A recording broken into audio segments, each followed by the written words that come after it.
This is the Art of Network Engineering podcast. In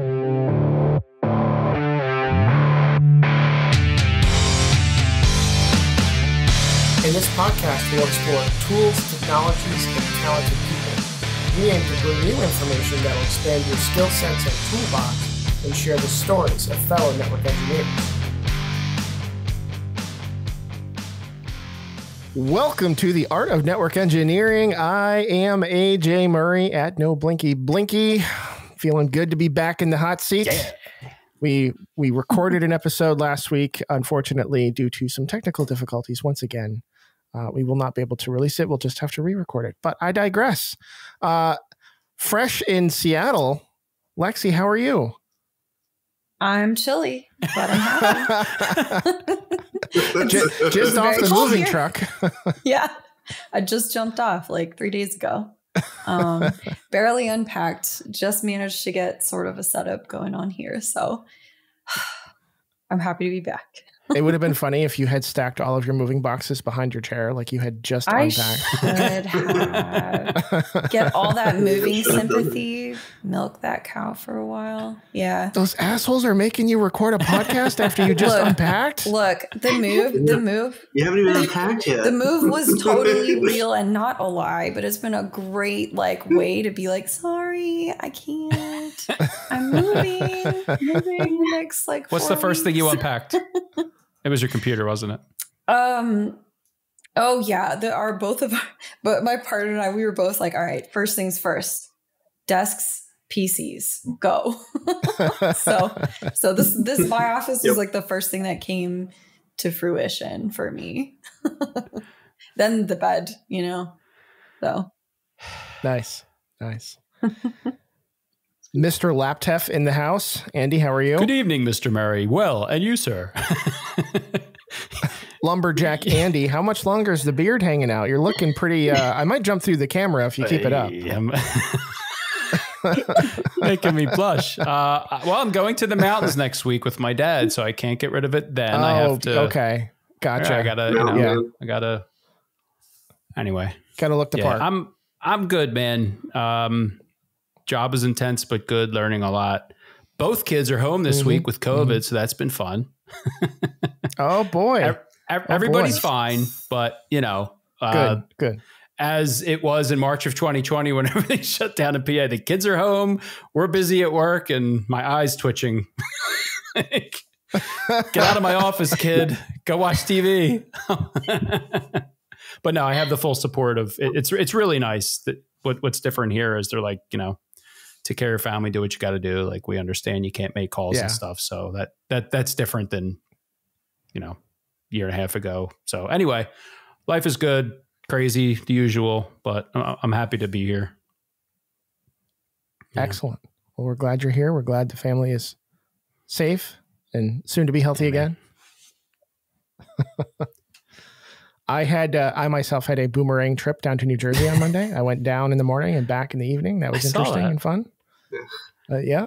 I showed up to do a staging ACI project, and unfortunately, the customer was misinformed by one of their subcontractors, and they were not ready for me to stage it, so I had no need to stay there. So was there like no cabling there? Like what? Like you just couldn't do what you had to do? The gear wasn't there? Can you not even say? Well, the gear was there. Unfortunately, because of all the lead times and stuff going on, they had to borrow some gear to get this, going. But some of the gear was very badly damaged. Like to the point where I'm not sure if we're going to be able to put SFPs in the front. Wow. One of them was a Nexus 9K, and it wouldn't boot properly because it couldn't detect the fans, and it would just, after it's trying to boot, it would shut down and say, nope, no fans, can't do this. So fall off the back of the truck. I have no idea. It lived a very rough life. I mean, it's like if you're walking through like a downtown part of some big city where you are, and you look down an alley, it looked like one of those people, that kind of just had a very, very rough life. Switch had a hard paper out, huh? It did. But I digress. So happy to be home. I thought I was going to be in Secaucus, New Jersey tonight and missed this recording, so I'm very happy. Well, keep in mind, in not too long a time, You and I will be seat buddies on a plane. Oh, buddy. I know. I can't Oh. wait. No. I can't wait. We've never met. Now we're going to It's sit gonna on a be plane fun. for hours. I hope we like each other. Be awkward. Wait, are y'all next to each other on the plane? Where are you going to be? Yeah. So Are you when real Andy, next to each other? we were booking flights to go to Asheville. That's going to happen I here. knew you were and on the same flight, but and that's he's great. just like, my plane gets into Asheville at 11:30. I'm like, dude, so does mine. Like, what flight are you on? Like, oh my God, we're on the same flight. Yeah. What seat are you on? He's like, 12B. I'm like, oh my God, 12B's opened. Hold on. I was so excited. So, yeah. That's pretty much exactly how that Precious. conversation We went. might we might hold Precious. hands. I don't know. I'm really excited. Maybe. Aw. Maybe. Take lots of selfies. Oh, we will. We will. Get it while I'm on my like 3-stop plane ride. Because apparently nothing goes like one way to, or 0 stops to Asheville From Seattle. No, unfortunately not. Sad. No, not from Seattle anyway. Well, let's get into some wins and get this episode started. Andy, can you give me a goat scream? All right, winning in our Discord channel this week is Zen ET. I probably screwed that up, but congratulations for passing your Enterprise Wireless Design exam and completing your CCNP Enterprise. Whoa. Robin Canella That's passed awesome. the CCSP, the Certified Cloud Security Practitioner from ISC Squared, I believe. Hoobastank Pilgrim passed the OSEP. And then Cisco Boy 906 started their first position as a network engineer intern. Congratulations. Nice. Good boy. Jordan is now a technical advocate for NS1 representing Netbox. That's huge. That's awesome, man. Congratulations, Very cool. Jordan. Congrats, Jordan. Freeman Ed Tech passed the Aruba Certified Mobility Associate. Congratulations. New Patreons joining us this week is Michael, Levi, and Sparag. Thank you so much for supporting us here at the Art of Network Engineering podcast. If you're interested in joining our Patreon program and joining us while we live stream and record these episodes, you can go to patreon.com/art of neteng. Check out our different options, join away, and hopefully we'll see you here in the chat. Now, I am very excited to welcome back to the show this week Tim McC and Brittany Mussett. Thank you so much for joining us. I think this is the first time we've had 2 guests on at the same time. Ooh. Is this the first I believe one? so. You know? I believe so. I think you're right. What better actually. 2 Cool. guests to have back? Agreed. Yeah. Even though we've had you guys back on the show, can we do some quick introductions for anybody who hasn't? Because it's been a while since you've both been on. Yeah. So, Brittany, That's fair. Brittany, can you please introduce yourself for our guests? Yes. So I'm Brittany. I'm in Houston, Texas, and I've been a technical recruiter for almost 5 years now. I've placed about, I think, 175 people in tech jobs over the time, and have unfortunately had some failures. I've seen many feedback come from interview processes, negotiations, and everything around tech. Excellent. And I think it's important to note that a lot of the people that you have placed are not just in tech in general, in network engineering, correct? Yeah, network engineering, Cisco predominantly, some Juniper there, Andy. Then we've also anything all infrastructure, systems, cybersecurity, so heavy on your hardware. Very cool. Very cool. Well, thank you again for joining us. Tim McC, I'm so glad to be talking to you again because you have recently started a new position. So I'd love to hear how you're doing and how the new job is going. So Tim McC. I now work at Aviatrix, which is a cloud-native, secure cloud networking company. So within the last, week and a half. So yeah, I just started about a week and a half ago.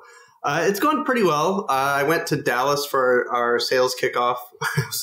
So Monday I started, and they were like, "Can you be in Dallas by Wednesday?" So I booked a flight to Dallas Welcome aboard. and I just got back. Yeah, thanks. Right, exactly. And I came back on Friday. So this week I've been hammering out the labs. They give us a huge cloud lab. All the cloud providers. I've got an account with all the cloud providers. I'm just It's awesome. Nice. I'm loving it so far. Tim, let me give you a tip. Don't leave the labs running in the cloud. It's expensive. No. Turn them off. I'm not that guy. We get the emails. Right. Please turn Have your you set up billing off. alerts, sir? So yeah. Okay, good. Yeah, exactly. Yeah. It's been good. Awesome. It's been good. Thanks. Awesome. All right. So I agree with Andy. Why don't we start with you get hit up on LinkedIn or, wherever by a recruiter. They think you're a good match for a position. Now let's talk salary. Is the position even within the range where you want to be? Is it going to be worth your time to go through this process? Where do we begin there? Before I go off, I would say usually. Go ahead. Go ahead, before Andy. I go off on a rant on why that makes me nuts, maybe it's good to hear from a professional recruiter on maybe what's behind that question. Why so it's a sales type position, right? So why is a recruiter qualifying the candidate in the first communication is I guess what my question would be, right, Brett? Yeah, and honestly, the response varies between if it is an internal recruiter, someone that is, just strictly HR and doesn't say that they're placing, people all the time for network engineers, like my profile clearly says on LinkedIn. You would approach me much differently than you would internal someone at a big company, and that's due to even burning bridges or things that some people may or may not be able to say. One huge thing to note too with external recruiters versus internal is that external recruiters, I could represent 15 different clients that all have different jobs that you could be good for, and I could have you 15 interviews at a time. So that's going to be a lot different than someone at just XYZ company. They're only ever going to have positions for you at that company, right? So you want to be a little bit more careful about that. When I reach out to people and if someone says, hey, I don't want to work for that company, I'm like, okay, who do you want to work for? And then we can, talk a little bit more about what are you looking for on the money and negotiate around there. So your response to an external recruiter can be different and that can go elsewhere. Now with internal recruiters, I would say you don't want to necessarily be blunt, I need this right away, right? Because you do kind of want to keep some doors open. I guess we can go around what bothers you the most. Is it the external recruiters reaching out to you for relevant jobs and they're not even right? Or yes, how do you respond to internal? Yeah, I think that's fair, right? That's my biggest complaint. Just the flood of, I made the mistake of I don't know, last year at some point of putting my resume on one of those sites that's, I'm looking, a job search site, I guess. I did not use Monster. I'm not going to say the site. I did not use Monster, Tim. How dare you? But yeah, I made the mistake. 3-month contract at Alaska. I made the mistake. I made that mistake and I regret it so badly because even after deleting everything off of there, I finally deleted my account, finally. I should have done it a lot earlier, but I was getting flooded with just bullshit, just jobs that had nothing to do with me basically, or just tangentially related to what I've done. Yeah, that's annoying, but that's my fault. It is annoying. I mean, I've gotten reached out for recruiters asking me to be a network engineer. It's insane. And I'll go and ask, who's your client, so I can try to go find out about the role and actually find the talent, but it's just people. At the end of the day, it comes down to that. And I get so annoyed. I cold call people all the time. If I saw your resume on whatever, not Monster last year, and I saw your number, I'd have called you. Yeah, not monster.com. I would have called you, because I'd be she looks great for this job. Hopefully you would have thought same, relevant, right? And that's coming from me who doesn't answer random numbers, hate spam calls. And, that's what I do. And I'm expecting you to answer. So I went off topic there. I don't know what my point was. Well, hang on, because I do want to make just a quick comment on that, Brittany, because you said that like you'd see somebody's resume and I assume you would actually read it at least a little bit to make sure it's relevant, right? Okay, so yeah. Some recruiters obviously don't do that. I know you do, but like, yeah, that's annoying. But the fact that you would, I assume you'd call and then I would screen the call because I screen every single call that I ever get. And you'd leave a voicemail, right? Like, hey, this is Brittany from such and such company. And, we have a client. Looks like you'd be a good fit for this position. Let me know if you're interested. Is that kind of like how it goes, I assume? Yeah, like in a way. I'll leave a voicemail. People hardly ever do that. And then I'll follow up with the email and then a LinkedIn message. And you know what has even changed over when I first started, I would never give people rates right away because we're seeing it now. What are we in the great resignation right now that we keep seeing on LinkedIn every day? Tech talent are the hottest thing in the world right now. I think I saw like 1% is unemployed. That's it. So now like it's you guys, I need you to give me the time of the day. So I would never put my rates or my salaries on the initial email or whatsoever. I've also gotten confident in the fact that I do read resumes and know who I'm reaching out to are relevant. So I will write like now the past year, I put the salary, I put the budget, I put the rate that I have in the email and my response rate, it goes up, so much. Yeah. And it's just because you want to see that info. One, it's not a waste of time. My emails are not fluff. It's not, hey, you're impressive. It's, hey, I saw your resume. I say where I got your contact info. Got this job title, because you'll know senior, whatever, admin, whatever it is, rate, location, salary, and it's yay or nay from there, right? Like people can say, is this a waste of my time or not?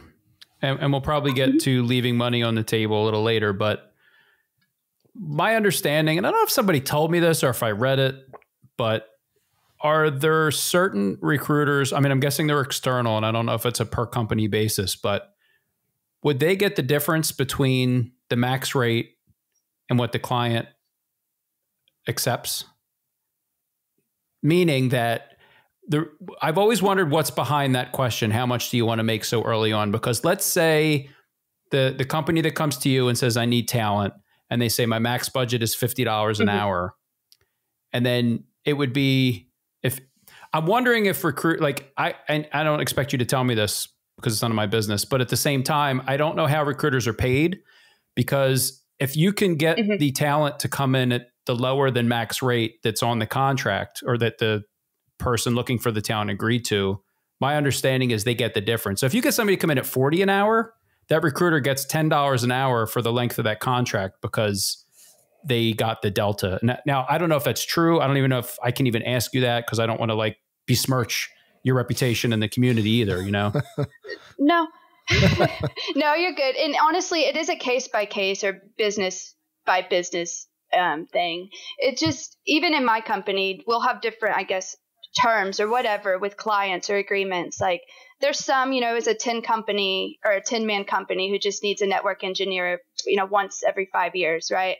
We may have a higher terms for, you pay us this percentage off of whatever their base salary is if we find the talent. And a lot of times they'll even be like, they need, there'll be terms to where they have to be in that role for 3 months, or, we pay you the money back, or replacement guarantees.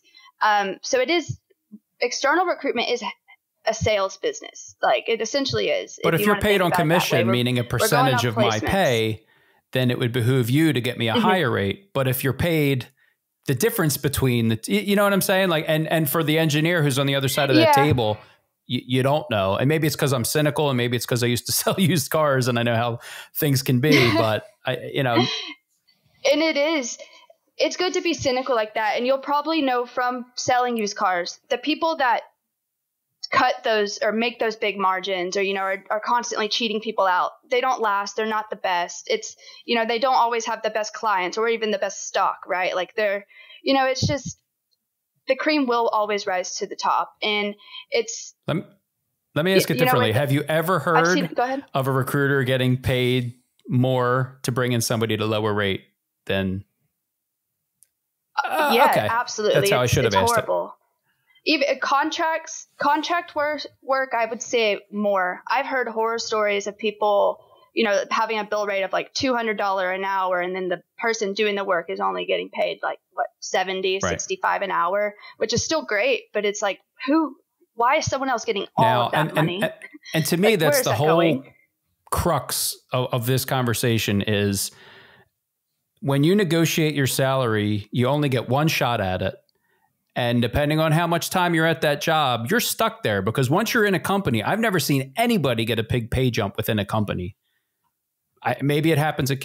Not without going to a yeah, right. Like, right. Maybe you go to sales and like, oh, now you got a nice salary structure or something. But I can tell you at Comcast, when I was a cable guy who went to the NOC, it was an internal recruiter and she gave me a number and I was like, oh my God, that's amazing. And then a week later, it's like, well, I talked to HR and we can't give you more than 10% more than you're making now. Like, yeah, the old HR cap. But it's a thing, right? So, you know, it's so important. I mean, yeah, we get skilled up and we get our certs and we get, you know, we try to figure out how to be valuable in the market. But man, you really got to learn how to get the most, because you only get one shot. And I'll be honest with you, my experience, and maybe it's from my sales background, but I've negotiated some really nice salaries. Now, the downside of that is I think the higher salary you command, my experience has been it's proportional to the stress that you're hit with when you go into that place. Like, I don't know if the junior network people, they're giving the amount of responsibility. Like if you get senior network engineering money. No. All right. I can answer that.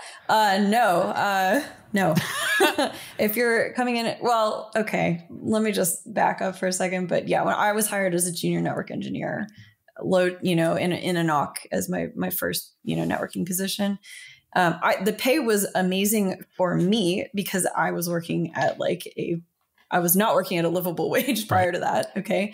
But, realistically for somebody in a senior role, it was nothing. So, when I got hired on board for that position, my responsibility increased over time, but, I was like swapping out cables for a while before, for like a year before I could get anything like real substantial.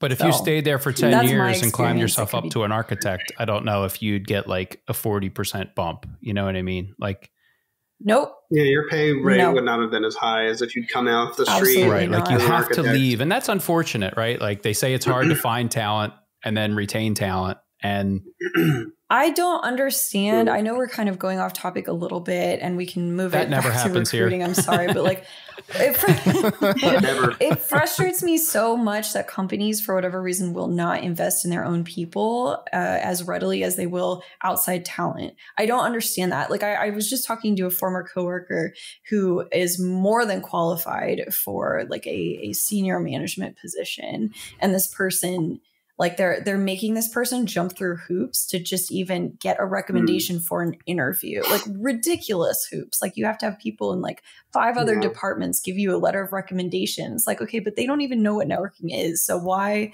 like, how are you? Companies are cheap. And once you're in the door, they got you. But if you're going to hire someone on double, triple, quadruple the salary from outside your company, I don't understand the benefit of that. If you're going to pay someone that huge salary, pay it to somebody who knows your systems and like processes and maybe you've already invested all that money in. Yeah. You have to repay that time for cost on everything with training a new employee. Yeah, exactly. It's wild. What's also interesting to me is where you are in your career journey, I think has a lot to do with your level of confidence during the negotiation. When I was trying to get my first network engineering job, I would have taken anything because the hardest hill to climb was getting that first networking job, that first network engineer title.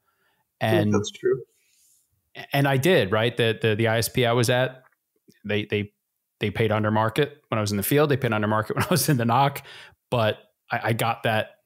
So, and I think that's, Tim, we were talking earlier in our Discord, that's how this whole thing came up was, I think it was a person starting out, right? Like looking for their first job and, hey, I had a conversation and, they asked me what I want to make and I have no idea because I remember being new and I remember being afraid to ask for too much because I don't want to, I need the job, right? And I've been on, I had like 2 or 3 dozen phone interviews, like phone screens that never went any further when I was a cable guy with my CCNA, right? So, oh my God, the 37th call, somebody's talking about money. Like, I'll take anything, get me that first job.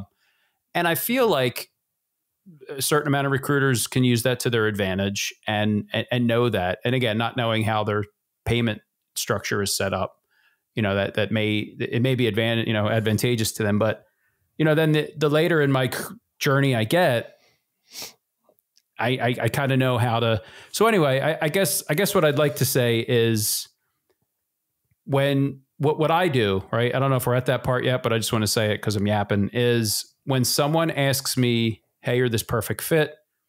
I think you'd be great here. I love everything you're doing. What are you looking to make? I say something to the effect of, well, I don't know enough about the job. I haven't met the people I'll be working with. I haven't met my manager. I don't know the culture. All I have is a job description, which I know doesn't really tell the whole tale. So I don't have enough information right now to give you that number. I need to see the total benefits package, how much paid time. You can get into all that stuff. What's the 401k match, right? So I tell them, I don't have enough information right now in the first 5 minutes we've talked to give you my number. But I know that you have a job rec tied to a budget with a range. So what's the range? And I think that's here's a good the way sales to go trick. about it. The next person who talks loses. It's a trick as old as time, but the next, because if you say that as the candidate, and then there's silence, and then they don't say anything, and then you just start talking, you're going to talk yourself out of money. So it's a closing trick, but you say that's what I say. It's worked every time. You say what you say. You call them out and say, you have a rec, you have a budget, you tell me, and then you shut up and you do not talk. The other person will start talking. If they don't give you, and here's what's happened to me twice in my career. When the person started talking, the numbers were out of this world. I never would have asked ever for what they paid me in fintech. I didn't have that level of confidence, and I didn't know the market demanded that rate, but they started talking and I was like, oh my God. And I got like a 93% raise from the ISP to fintech.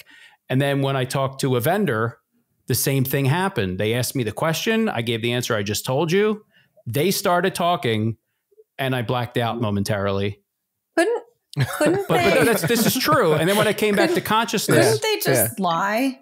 Couldn't they just pick a number in the middle of the range and tell you that that's Well, here's the my ceiling, point. They though? could, but if I answer the question, how much are you looking to make? I never in a million years would have asked for what they offered, because I didn't think my skill set was worth it. They know what the range is, right? They're withholding data from you, and that is a tactic in negotiation. Because there's a benefit to them, right, Tim? Like, there's a benefit to withholding the information. Do you actually... Go ahead. How often is it that recruiters are just like, no, I'm not telling you? Because when people ask me, I'm just like, okay, here, like, this is what it is. Like, do you get into the, like, often it's like, I had one. I did the thing, Andy. I did the thing because I think we had talked about this. I had one who was like, at least to me, it seemed very clearly like he was just sort of like thinking on his toes, what is like something in the middle of the salary range. I am like fairly confident that I was not. Yeah, I'm not happy how that went down, like, but we didn't get to really talk at length about it. But well, I didn't. No, but I agree with what I agree with what you're saying. It's fine. But anyway, I'm sorry. I'm not trying to tear down your strategy. No, you're good. It's a good strategy and definitely worthwhile. But go ahead. It's tricky out there.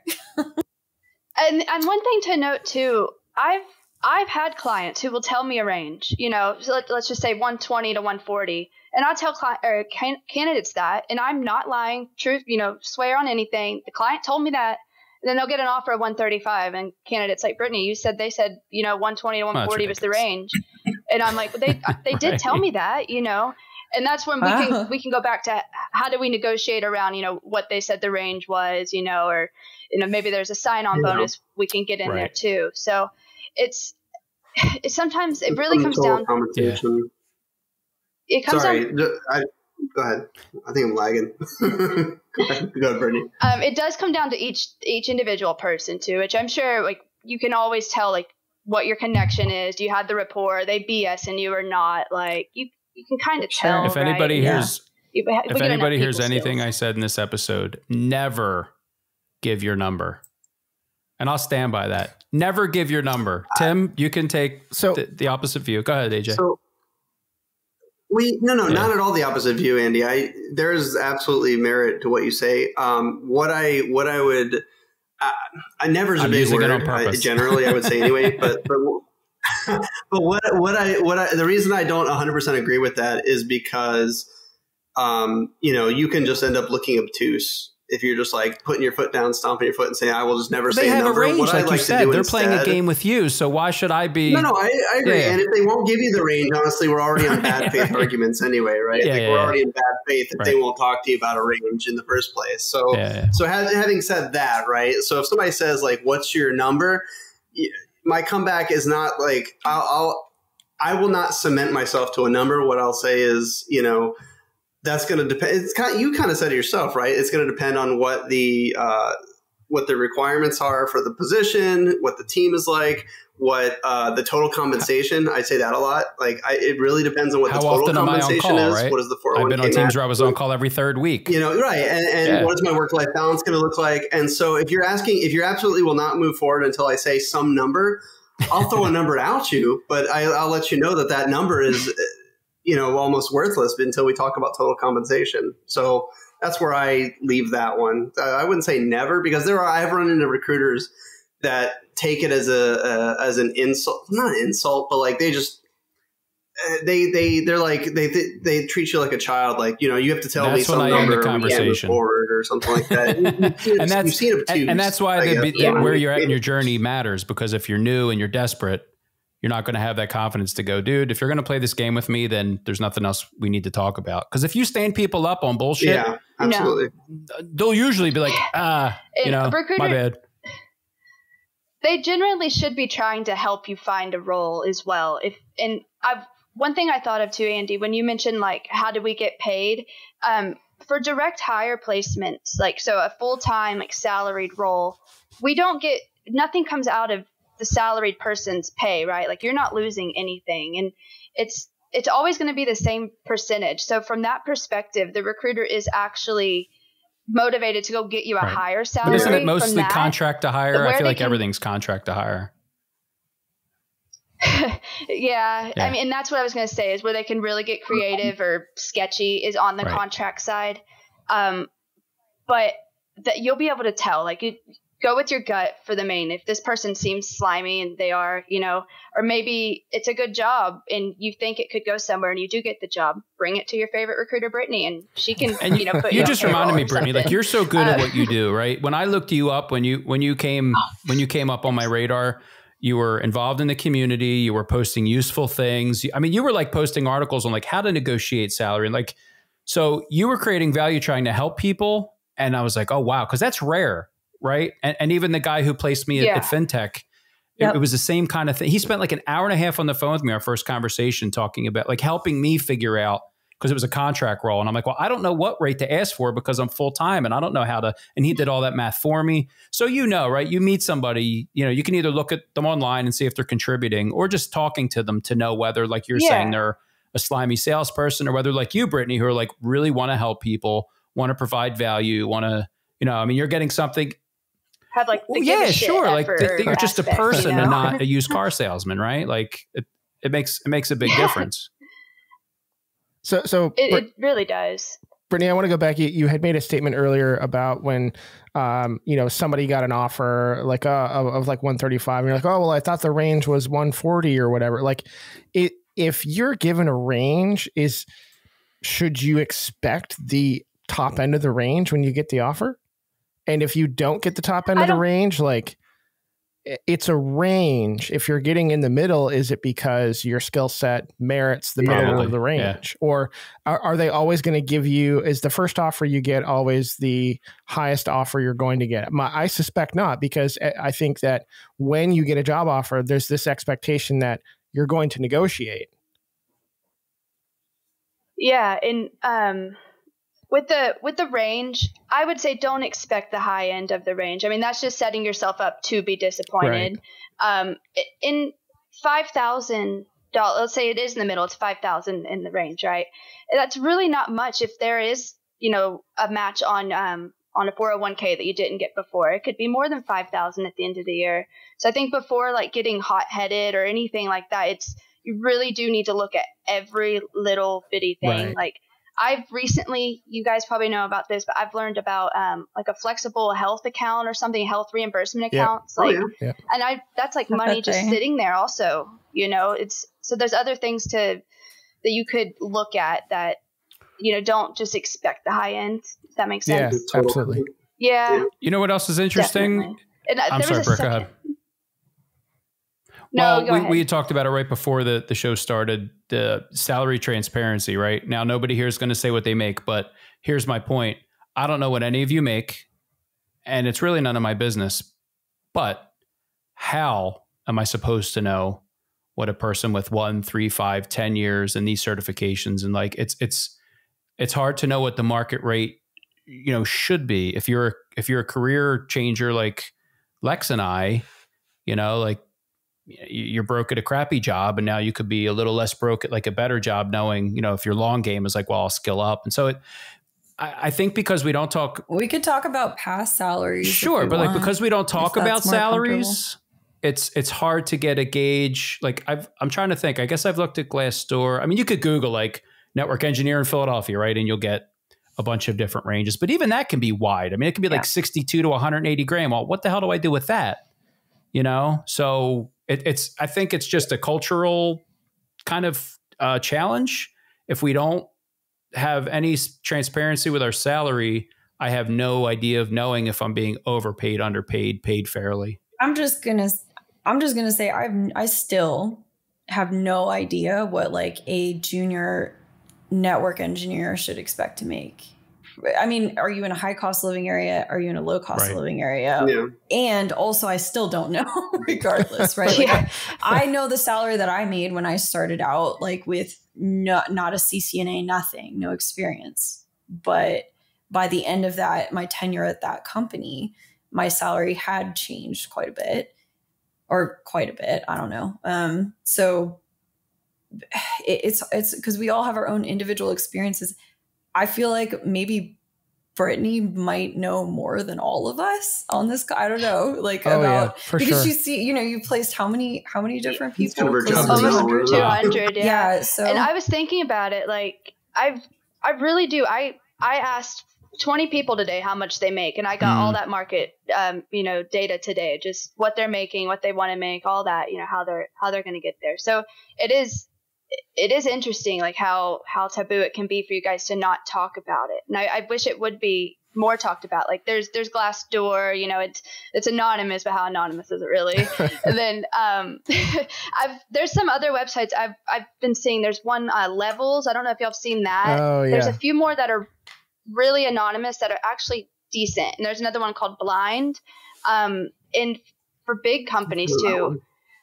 For big companies as well, like there's just a lot of info. You can even search by the job title, right? Like network engineer, and see all the reviews, and like it really looks anonymous more than Glassdoor. Like you don't have to connect your Facebook to get on Glassdoor or anything, or the other ones. But I do wish it could be talked about more. Maybe if there could be more anonymous, maybe if you guys could make one on your Discord, just to where like if it's just an anonymous Excel sheet, people could put their level and like their salary. That's an idea. Yeah. Just like a way to anonymize salary, right? Because I think I mentioned to you earlier, a guy I was talking to in the community shared with me all the salaries he's had for every tech job.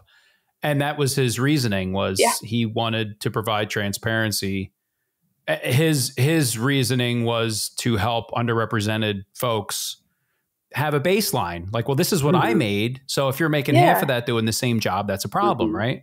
So I thought that was cool. Yeah. And you could break it down even like male or female. Right. Where do you live? Like anything to do that. But I find that a lot of contractors or people that do consulting, they're pretty open to talking about what they make as well. So it may be, if you as an individual know someone that contracts in your skill set, like ask them, hey, what rates are you getting hit up for contracts? Like that's a really good way to manage the what the market value is. And that's something like, say, I literally was going through my head as you were mentioning, like the entry level networking. I think for entry level, like CCNA or CCENT level comp TIA roles, I see the biggest discrepancy on rates and salaries than anything. And I don't know what it is. It's even if it's like a data center technician or a NOC technician. I have 2 clients right now. Both have those roles, and one's offering $100K. There'd be a disparity, I think, between NOC technician and data center tech. But then you read the job descriptions, and when I speak to them, they want the exact. Did you say $100K at a NOC? As far as like, I made $62K. I made $62K at a NOC. Now I was happy because it was like $9,000 more than I made in the field. But holy crap, $100K at a NOC is awesome. Was it a junior? It was a junior position, today, though, right? When they have to compete, there's a much more competition for talent right now. You know, there was. Right. And so similar roles, it was a contract to hire in Dallas. I placed someone that came from like a $35,000 salary to $40 an hour. Doesn't that make you feel good? Ching ching. Now, what kind of role was that? Was that the NOC? That's $80,000. A NOC, data center. He was in the NOC every day in Dallas. And he was being paid $35,000. And he got 40 an hour to work at the NOC, right? He over doubled his salary. Yes. That's awesome. Yeah, he did. I mean, him. there's always risk to making the contract leap, which I love contract. Fortune favors the bold. Okay. I've said this probably before, but when I weighed $62,000 at the NOC, and I was at that company for like 7 or 8 years, whatever it was. And then I got a $50 an hour contract leaving. It was a year contract. I made $108,000 the first year I was there. And that was life-changing money. I was actually building networks. I was able to put my son in a better daycare. He was sick, but it was scary. I mean, every career change I've had was wrought with risk because we just bought a house. We just got married. We had a baby at home. I'm leaving this ISP that I could work at until I'm in the dirt, but I took a risk. It was a calculated risk. I liked the recruiter. We talked a lot. We did a lot of math. And then I've mentioned before, 2 months in, I broke something big. They could have easily been like, dude, that's your fault. You're out. But they protected me. But I think fortune favors the bold. I mean, you're going to have to take some risk. If you're going to play it safe, I don't know. I don't know if you're really going to, right? Like that $40, was that a risk for them taking that contract? Yeah, I mean, they were full time. They had a direct hire role.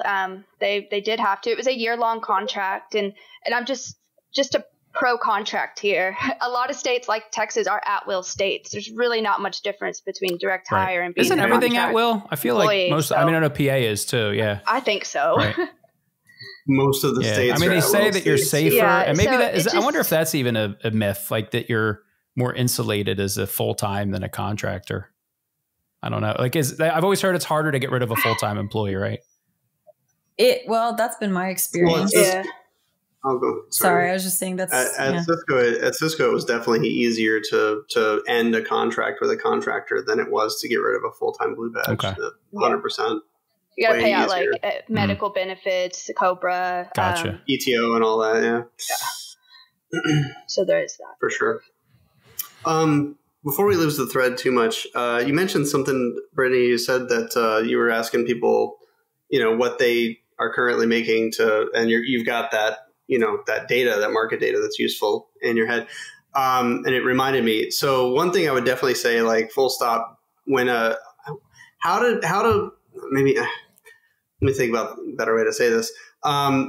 Like when someone asks me what you're making right now, like a recruiter asks me what I'm making right now, like to me, that's like klaxons going off in my head. I'm like, I don't want to tell you what I'm making right now because I don't want to anchor any just further discussion we're going to have about, because I'm not interviewing for the job that I'm already in. So because you could be doubling your salary in this next job and you have no idea, right?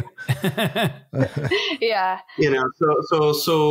So can you help me understand like what is that just for like market research so you can understand like what they're making, like what is paying at, what people are being paid in that salary, or like no, that's good to know too, because like I could see how some recruiters will just call people literally and be like, what are you making? All right, thanks, and that's it, be done with it.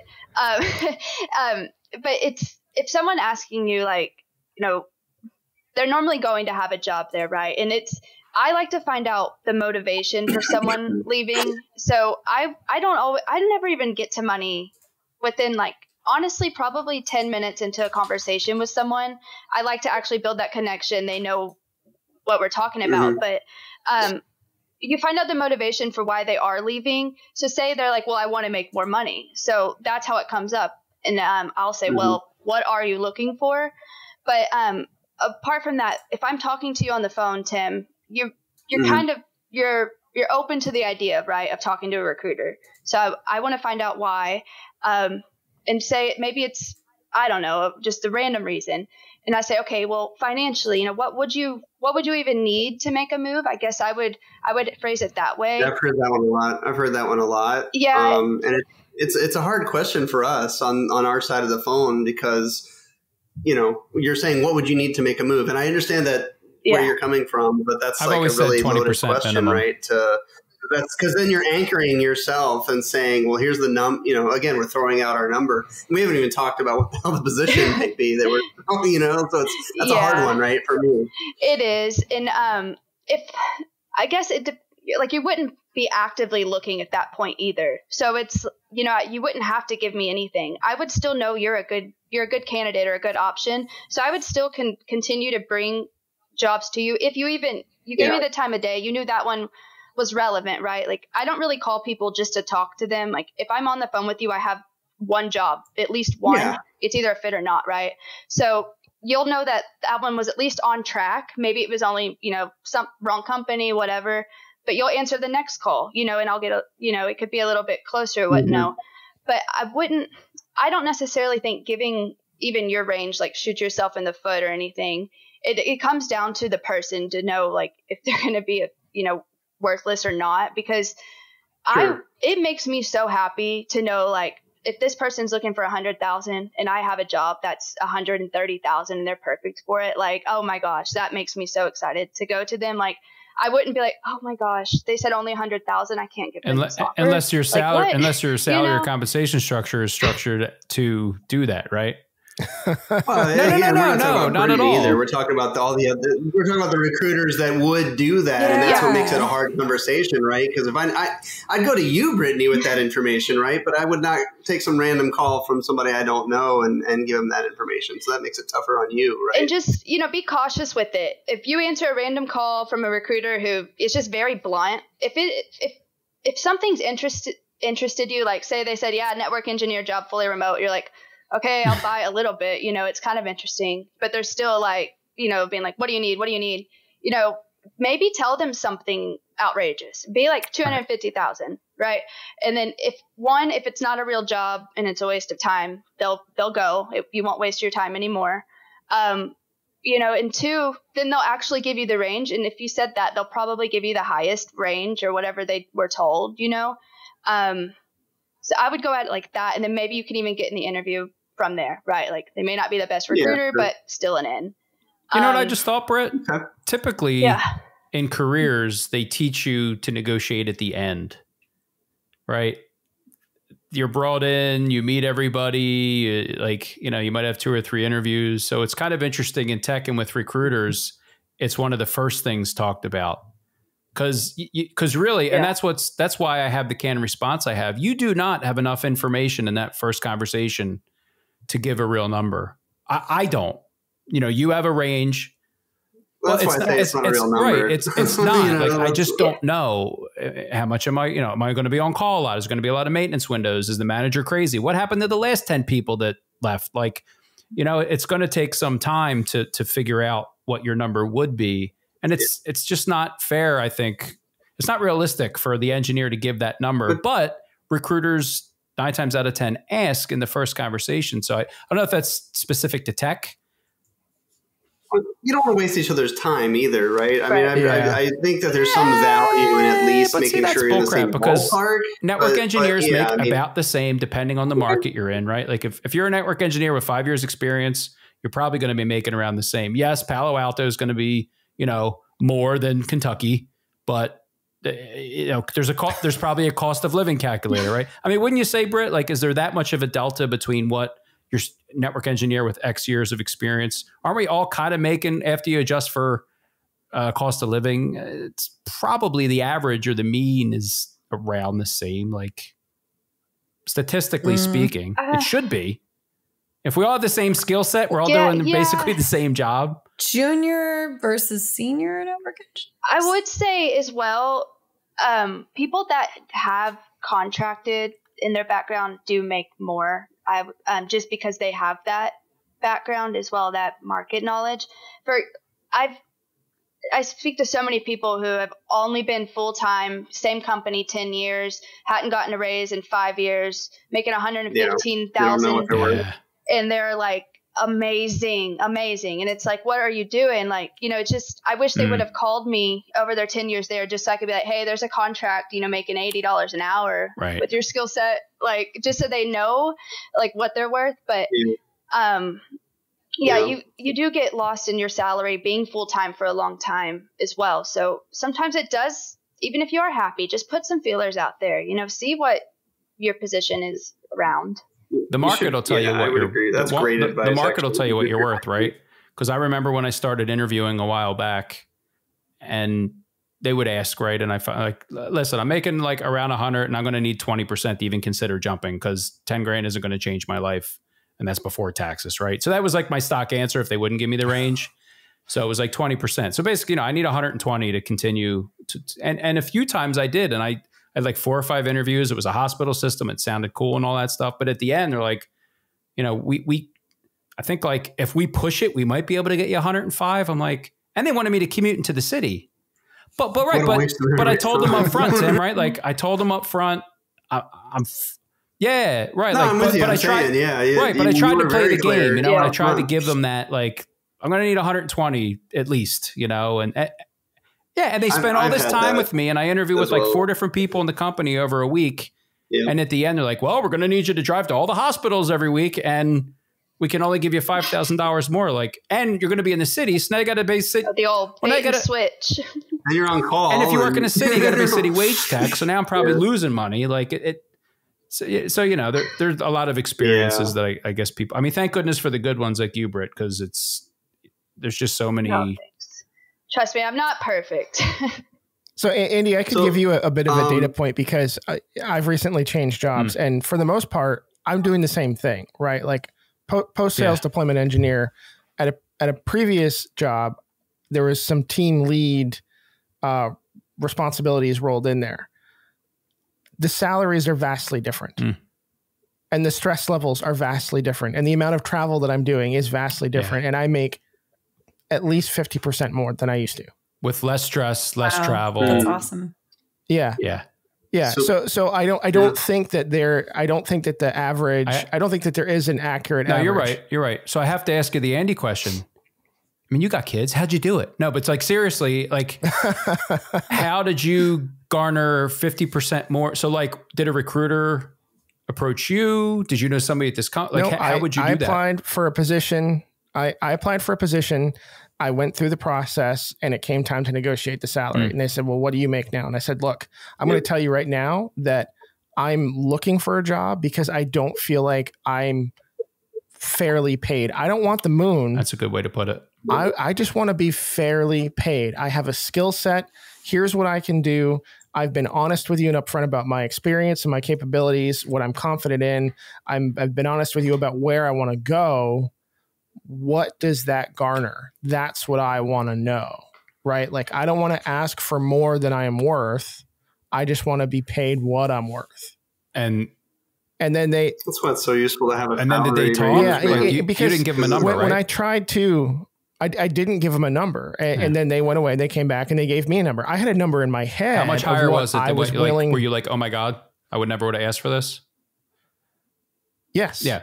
Yeah, when they came back and made me an offer, it was so much more than what I was expecting that I didn't negotiate. I just said, "Yeah, sure." It happens. And did it really does happen all the time. AJ, did you say that to a recruiter or to someone in an interview or like after the interview?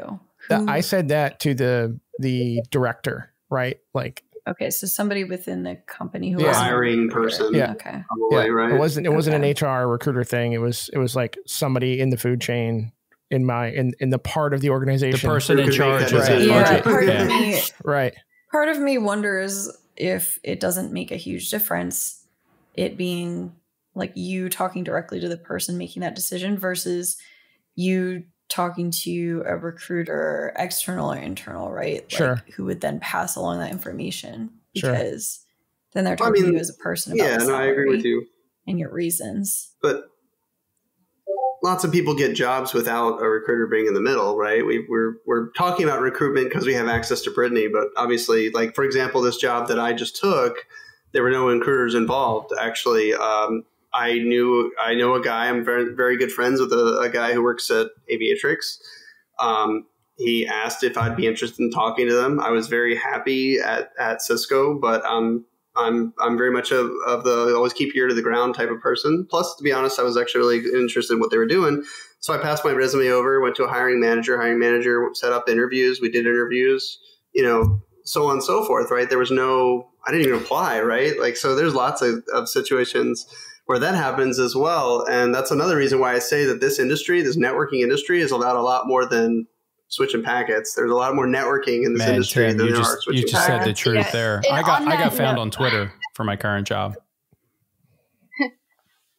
Same. I wanted to talk about the external versus internal recruiter when you mentioned, oh gosh, what was the point you just mentioned? How I reached to how I got recruited. Oh, if they have any say so in like the actual budget, or if they can change it. Yeah. So with internal recruiters, they won't have any like weight behind changing that budget, right? That's going to come down to the internal sales team or marketing, whoever does the budget. But for external recruiters, we are able to go directly to the hiring manager and be more of like a consultant, and be like, hey, we need to actually look at upping this. So a lot of times if you are working with an external recruiter, it could be better to go through them if you trust them to prove your case well, right? Because they could kind of be more consultative around it and take that bullet for you. But yeah, just make sure you trust them if they could. But they could actually negotiate for you as well. Does that make sense? So the other thing, this is a great segue because Andy, something we were talking about just popped in my head. No, that's I love that you said that, Brittany. Something we were talking about, Andy, on the Discord, and it just came back to my head was we were talking about like recruiters, hiring managers, these people.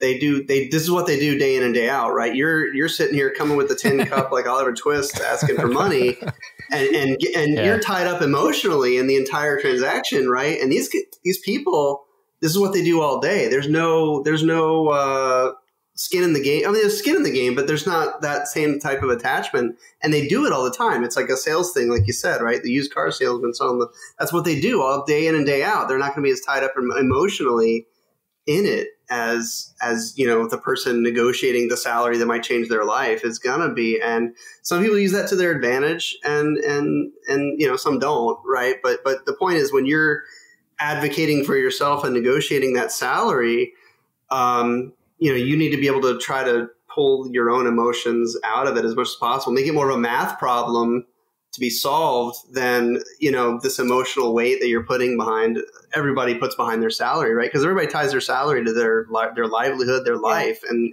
that's like a natural thing. You have to learn to be uncomfortable to negotiate anything.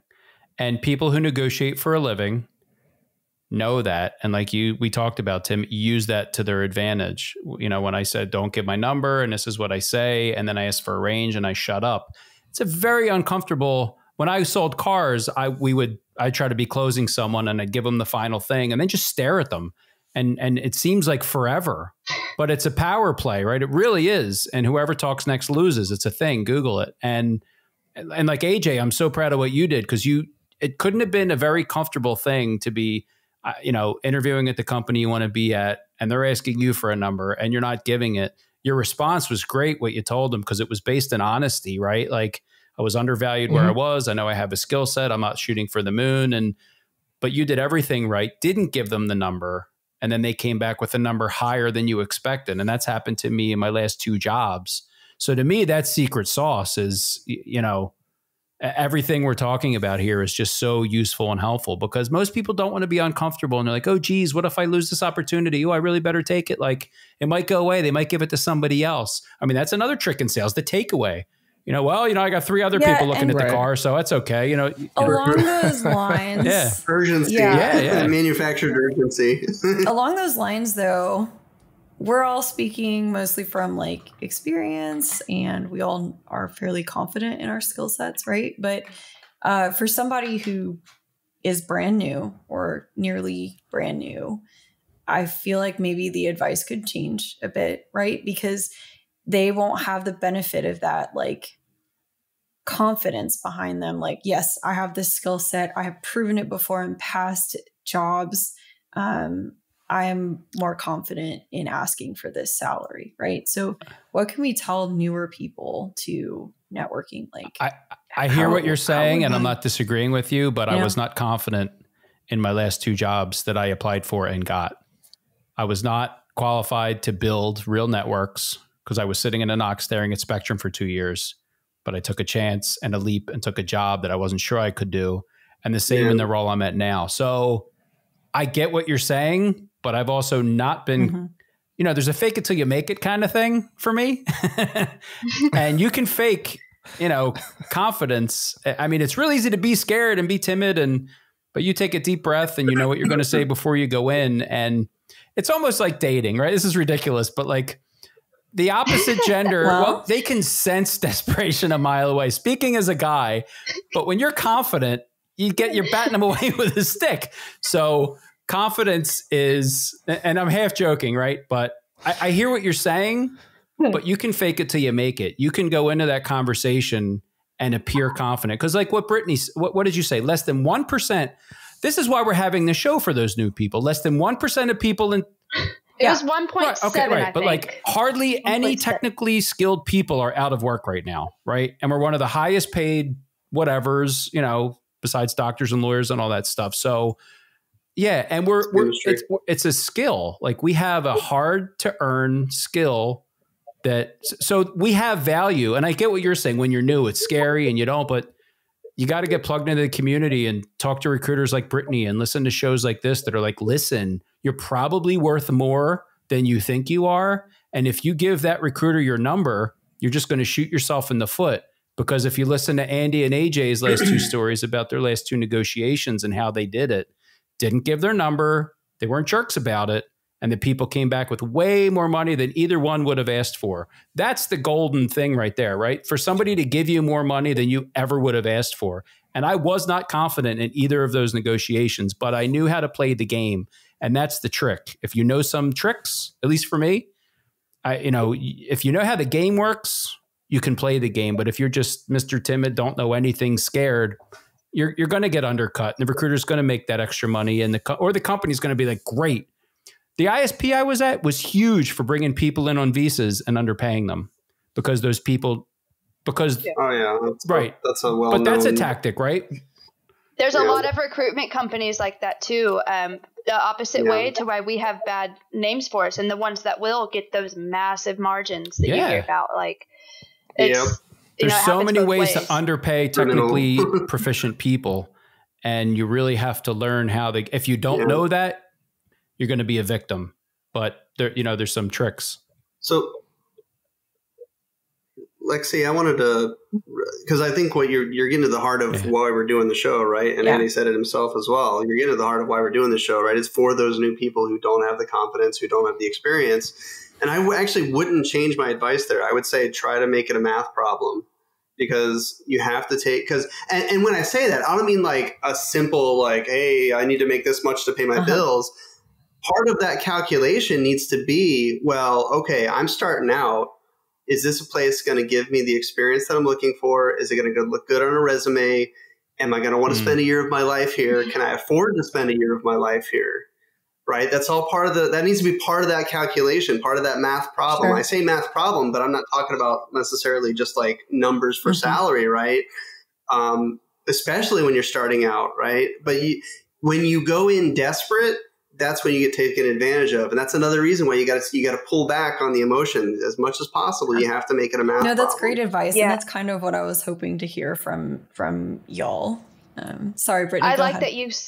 No, you're good. I like that you say make it a math problem, because one of the things I thought about coming in here is have data. Don't just say, I want this money, or I need this, full stop. Like, why? What do you bring to the table? I mean, obviously this company, you want them to pay you, but you do need to show what you bring to the table too, in a way.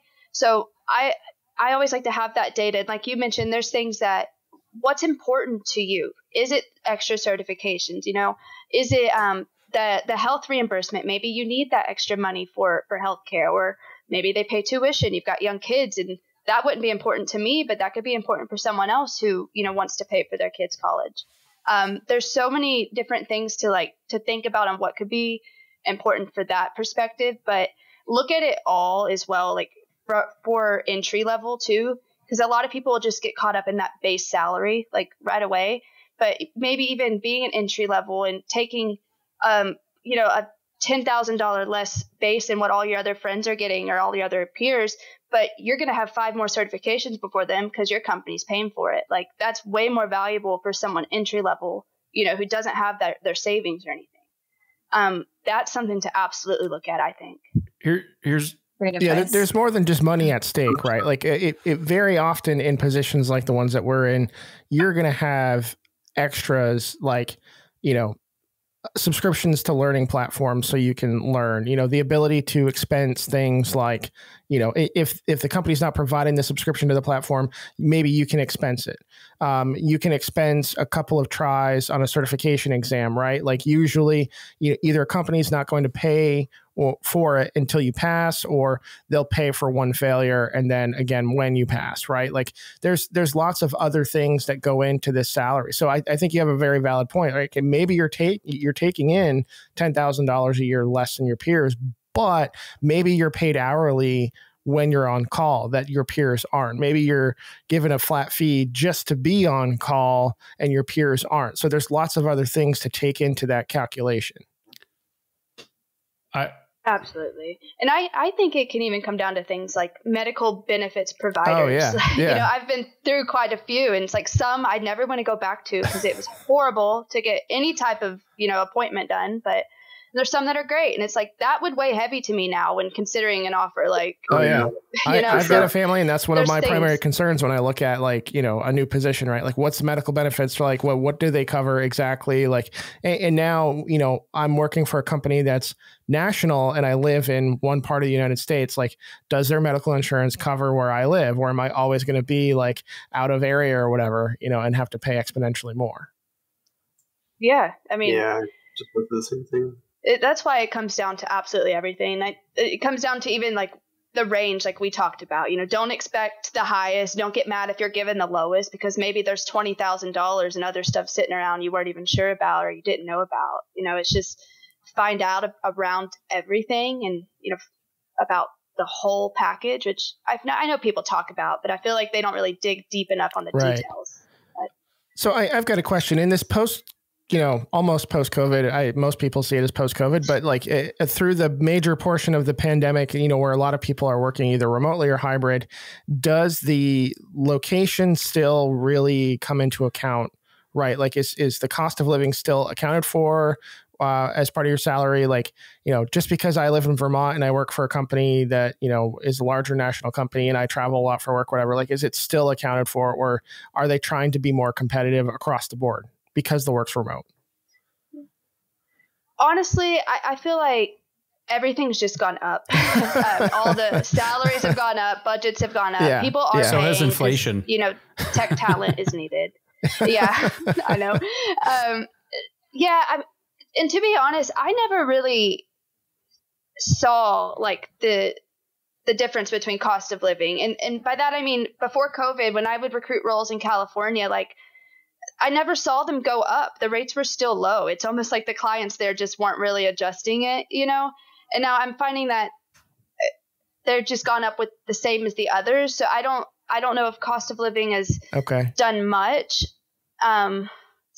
Yeah, I found that just people are paying more now, which is good to negotiate. Yeah. I'm glad we're doing this too. Yeah. It's, you know, people are paying. You deserve it. You don't ask, you don't get. So, hey, A1 fans, AJ here for NetAlly. Never heard of NetAlly? Sure you have. They came from the same group of engineers that brought us network tools from Fluke Networks, NetScout, and now they're NetAlly.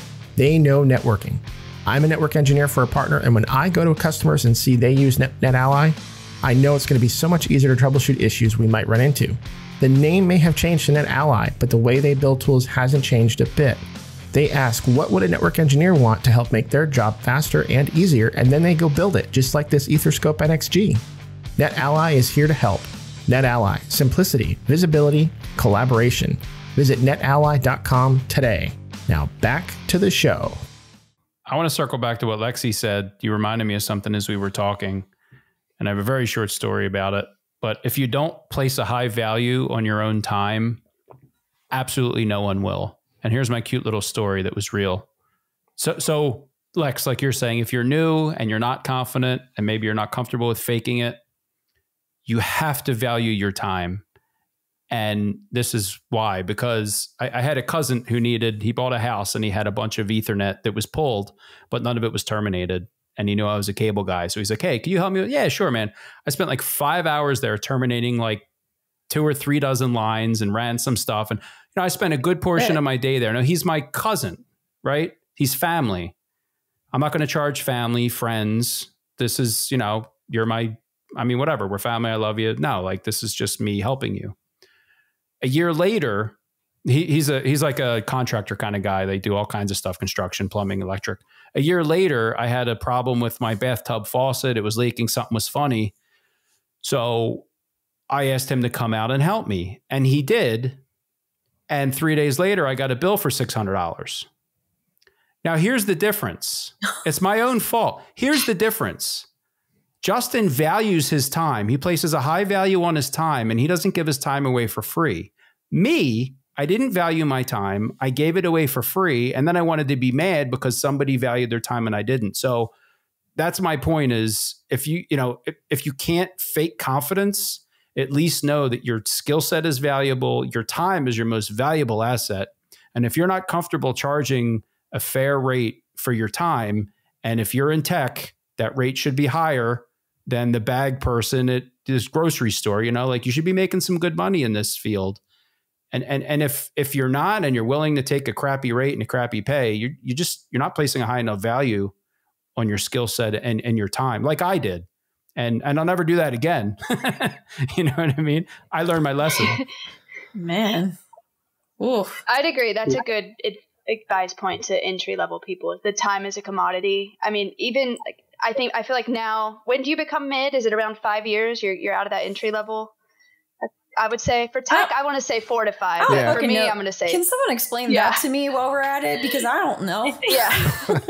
Yeah. I'm going to think. Yeah. So, you know, I lost my train of thought. Well, there the 5-year thing. I can so comment sorry. on that. Like, I got so upset. I think there's lots of different types of jobs.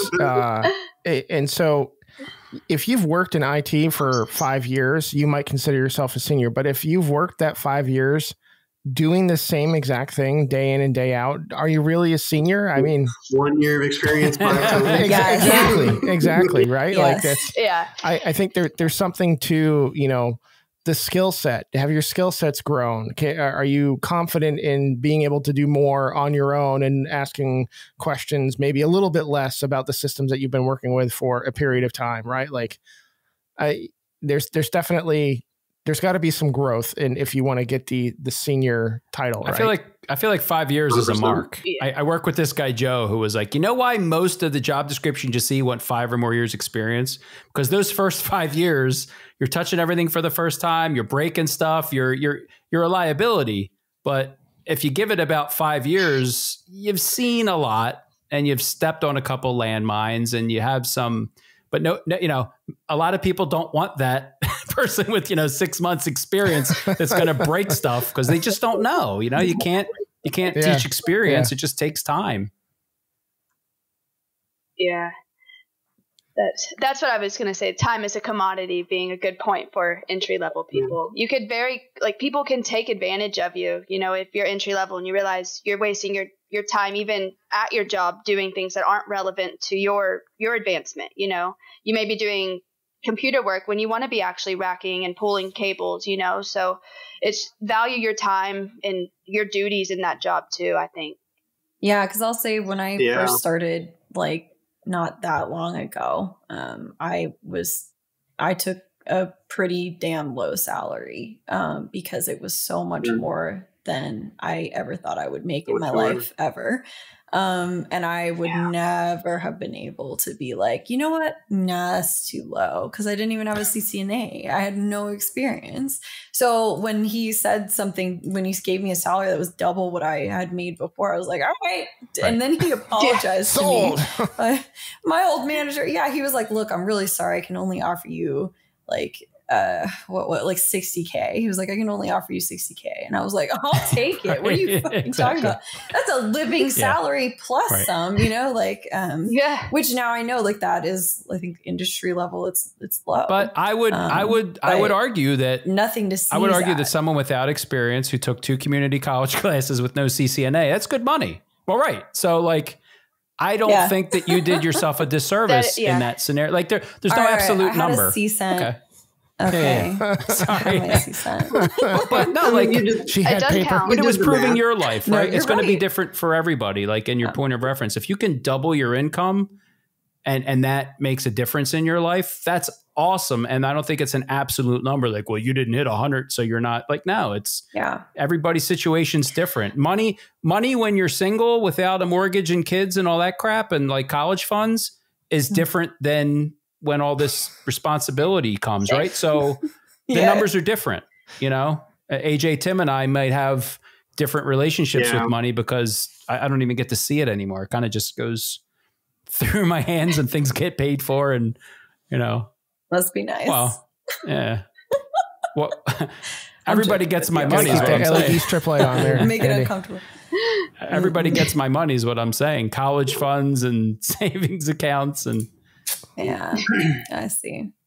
Another way to help pull the emotion out of the whole salary negotiation piece, I think, is to do what you guys are kind of hitting on, which is to reframe the discussion as you're selling. It is what you're doing, but you don't ever think of it this way, right? So it's a reframe. You're selling your labor, right? You're selling your time. What is your time worth? Literally, what is the dollar value that you're going to assign to your time, right? So that's another way to kind of pull the emotion a little bit further back and make it more of a math problem, if you will. So your advice for people, just because I'm sure there are people out there like me who can relate. Not everybody, but just to reiterate and tell me if I'm wrong, but our advice collectively as a group to people who are new / are having trouble valuing their time very highly, whether it's because they're not as experienced or they don't have all the certs or whatever it may be. The advice is kind of basically get over it, value yourself, right? Is that what we're saying? Or not and get underpaid, overall, right? I mean, that you have a choice. Yeah. I'm serious, right? But work on that, right? Because I needed somebody to tell me that back in the day. I didn't have anyone, right? So I really want to just hit it home because I am super, super introverted and get anxiety around phone calls and talking about money and all that stuff. So I don't think I would have been able to. And if I was selling a car to you, I could do anything I wanted to you financially. Yeah. And recruiters who are paid to underpay you are doing the same thing. So you can continue right. I mean, this is real talk. So you can be a victim because you're scared, or you can take some of these skills and be I'm not giving my number. I don't have enough information. If you're not going to give me a range, I don't really know if there's anything left to talk about. Now, you might be terrified that they're going to hang up and this is the last job offer you're ever going to get in your life. So it's that's, but it won't be. It's that self-talk. It won't be. It's that self-talk. That's manufactured urgency. Yeah. And when you're new, that's the hardest part, also, Lex. That's the hardest part. Like you're desperate. And I was too. I get it. I had star eyes. And I really wanted the job. Yeah. So I always want to say what we always say. I mean, people can reach out to us. Everybody on the show is accessible. If we didn't hit your question, or if you want to have, I mean, we do. Tim does I don't want to blast you, Tim, but people do like resume critiques. I mean, Tim looked at my resume and helped me a ton. I do. But even if you want to hit us up, we can talk about something specific with salary we didn't hear.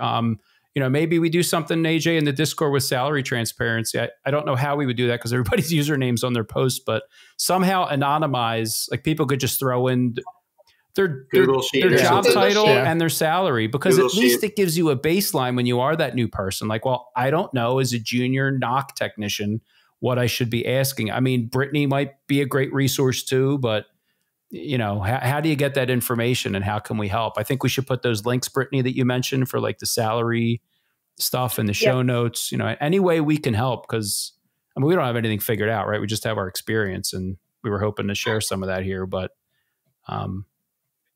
definitely. I think it should be less taboo overall for people to share their salaries, because this is a community that you guys are doing too, and you all want to, grow that and everyone be successful. So just if people, I know you don't ever want to become all braggy or anything, but if there are ways to utilize more anonymous, forums or whatever, just to know about that, because it's exciting to get those big salary and to know what's possible, right? At least to know the ceiling. Like, oh wow, okay. I mean, that's a person that I don't think is all that bright, and they're getting paid a lot. I can too. You know what I mean? Talking about myself here. I'm not talking about anybody else. I think it's worth going back to the conversation that we've had previously, right? Like these positions are written by non-technical people. I think I've told the story numerous times that 9 years ago, I applied for a network admin position, and one of the qualifications desired was a CCIE, and it was a $65,000 a year job. You see that a lot. Right. So there's going to be organizations that, the salary ranges are going to vary wildly. Like when you even begin to try to set out to do your own research on this, it's just going to be all over the place for this exact reason, right? Because it's all going to come down to how much does the organization value people that do the work that we're doing, right? And when they don't understand the work that we're doing, they're not going to put appropriate values. And that could go in either direction. They could put absorbent amounts of cash tied to this, like, way overpay for what you're doing. They could pay somebody $250,000 a year for less than junior network level stuff because they don't understand the position. They think it's magic, smoke and mirrors. And then of course we see a lot more of the other side though, where we're underpaid, undervalued for the skill sets that we bring and the amount of work that we do and keeping the lights on and making sure the business can function. So I don't really know how, because I've tried to do this myself. Like I have had conversations with Brittany and she's given me great information based on my skill set, based on my certifications, based on X, Y, and Z. Here's what I should expect to fetch in a range. But Brittany, she's not everywhere, right? Like I can't just search and find that information all over the place. So she's got some great data points, and I don't want to send everybody to Brittany's email box and flood her with all these questions like this. So I guess my next question would be, where are some good places where we can find out appropriate ranges based on skill sets, right? Like if I'm an entry-level person and I either don't have my CCNA, but I'm working on it, or maybe I just got my CCNA and I don't yet have a job experience, like what's a range that we could expect for that level? Also by gender, if possible, because I don't, probably by race women and race. Women and people of color get paid less than white men. I think everybody knows that at this point. But yeah, I mean, there's like specific guides out there for women or like other minority groups. Like, how do you negotiate salary as a person, a part of this group, right? So it is really, really, salary transparency also helps people, who are part of groups that are typically underpaid in any industry, but also, of course, tech. Yeah. So if a website includes that information or any resources include that extra information, I mean, that would be great. I'm going to see what I can do with our website in a Google spreadsheet, and we're going to figure this out. Yeah, I love it. Yeah. Let's figure out how to make it happen. I was just thinking too, as you were talking about women, I have placed 0 women network engineers in 5 years. There aren't that many of us.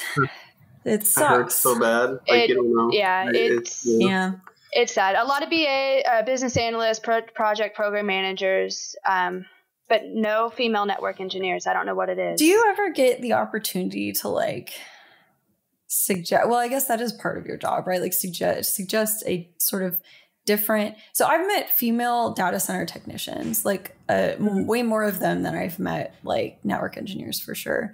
And I really think that data center techs, like handling that hardware can really, like, they have a unique perspective on things. Not a lot of like, a lot of network engineers have not actually worked in a data center and like handled all the hardware and like stuff. Especially like a global 24/7 environment too. Yeah, like that helps. It's key. Yeah, I worked a remote job and only ever like talked to the data center techs and told them like, hey, can you swap this cable or whatever. But I think that a woman who had come from, you know, a position like that, or, you know, something else tangentially related might make a good network engineer. And I just always wondered, like, if you ever see, you know, people moving from those roles into like network engineering roles. And anyway. All the time. Okay. I do. Okay.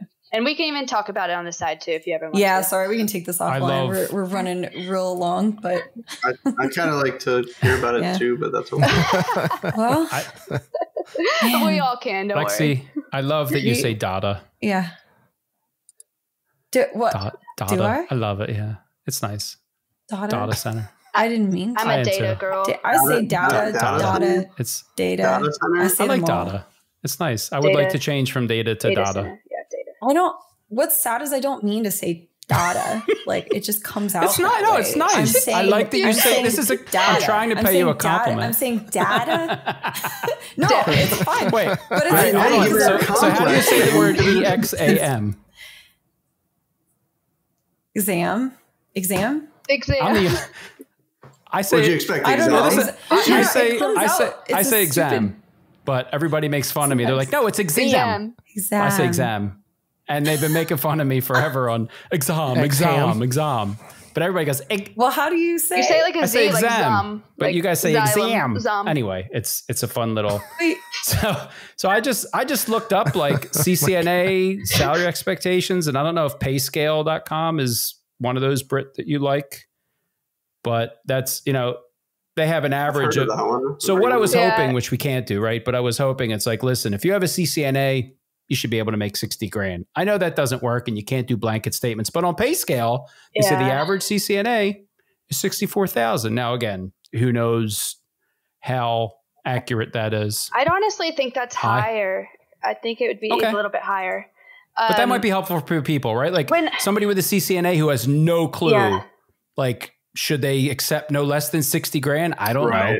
50 grand might change their life, and I don't want to tell them not to, but where's the baseline, right? Higher than 60. That's helpful. And like you're saying, it should be higher than 60. All right, listeners, like, take that into account. Maybe it should be higher than 60. I don't know.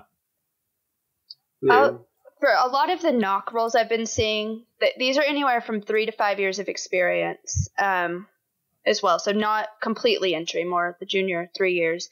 But they're anywhere from 40 to 50 an hour, which is right at 80 to 100K. And that's not far off from where you'd be at, you know, at 1 year of experience. You're not going to go from 30 to 80K. Where were you when I was looking for a knock job, Brittany? Dear God. I know.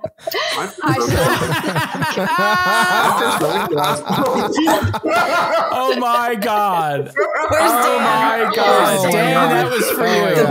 That was for you. You said we were going to be enemies. Oh man. Wow. You know what? You know what you get for that? That was a win. That was good. My face. Man. Oh my God. Damn, Britt. I thought we were cool. Oh my God. That might be a good place to stop, AJ. I agree. No, I'm gonna let Brittany keep going because that was great. The wind's out of my sails. I'm gonna go lay down. Old man needs a nap. Oh my God. Oh man. Oh my God. Well, before we do wrap it up though, let's try to summarize like the negotiation piece. So, you know, I think that you should have a number in mind. You should be informed on, you know, what your value is, but don't share that number right off the get-go. open the door to try to have a conversation. What's the range? And I've said stuff like, well, this is a different position for me. I don't really know what to expect. Can you give me a range? Right. Or, in my previous example, I said something like, I feel like I'm undervalued and that's why I'm even applying for a job in the first place. So I'd love to hear what you believe this position is valued at, kind of thing. So what are some other tools that we can give folks when they go to negotiate a salary? If we were to summarize on that too, I think, those are great points, because their answers will also tell you if you want to work at that company as well, how they come back to you. But be confident, do some research as well. Like before you even receive an offer, I'll give some links of websites I know where there's at least some anonymous salaries or whatever, but have an idea of what to expect. Don't expect the max, because you'll set yourself up for disappointment. And look at every single aspect of the package as well. Would be some of the main things. That's it. Make it a math problem. Like I said, take the emotion out of it. Make it a math problem as much as possible. I like what you said, AJ, about the conversation. Like you have to get people talking.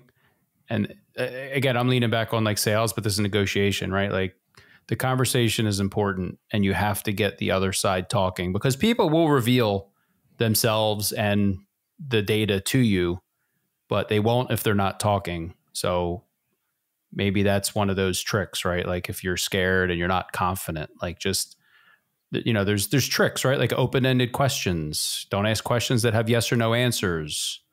These are like little salesy tricks, but it's also just conversational. I was a much more introverted, shy person until I had to sell for a living, and a couple little tricks like asking questions. I have a lot of people say like, you ask great questions. Like I learned it in sales, and I'm genuinely curious. I want to know about things and people, but that's an easy way to fake it. Ask questions, get the conversation going, get them talking. They'll tell you what you're looking for, and you're building rapport the whole conversation. So now they're more comfortable and I just want to reiterate, like, don't be afraid to reach out of your comfort zone. Like the job description, Britt, right? Like, I don't know. I remember somebody saying like, man, if you got 30% of what they have listed in an interview, like don't feel, go for it. Because if I didn't, I'd never interview for anything, because they are looking for those unicorns, AJ, right? Like $61,000 triple CCIE required. You'll see that stuff. So 10 years of Kubernetes reach beyond your comfort level, right? If they have. How long till that's not a joke anymore? Right. But if you can learn everything in the CCNA blueprint, you can learn whatever technology stack you don't have experience in. And if you find a place that'll give you that shot, they like you, you're personable, maybe you have you can communicate, maybe you have a blog, all the stuff we've talked about over the years, right? But somebody that'll give you a shot, if you can learn BGP, you can learn another protocol. If you can learn, it's all transferable, right? Which I think is why the CCNA is such a great barometer. If you can get through that and learn all that stuff, you can probably learn whatever technology stack is in there. We can teach you cloud. We just need to give you some time or automate, whatever it might be. So just reach. Don't put limits on yourself. You know what I mean? Reach beyond your comfort level. But yeah, man, this has been really great. I hope people get some help out of this. I know. I hope I've said anything of use. Oh, it's been fantastic, Brittany. Are you kidding? Oh yeah. This has been an awesome conversation. Thank you. Yeah, I do want to thank you guys too. I do want to take a minute and plug a video series that Brittany and I have been working on. Dan is editing it, and it will be released soon. It's called Career Bits with Britt, and Brittany and I talk about all these different parts of preparing your resume, getting ready for an interview, and the value certifications and stuff bring. We're touching on a lot of different topics. They're going to be nice, bite-sized consumable videos, and we're going to release them exclusively on our YouTube channel, so you can look for that very soon. I promise. Don't do a salary negotiation. Thank you so much, or nobody will watch this. No, we'll send people right back here.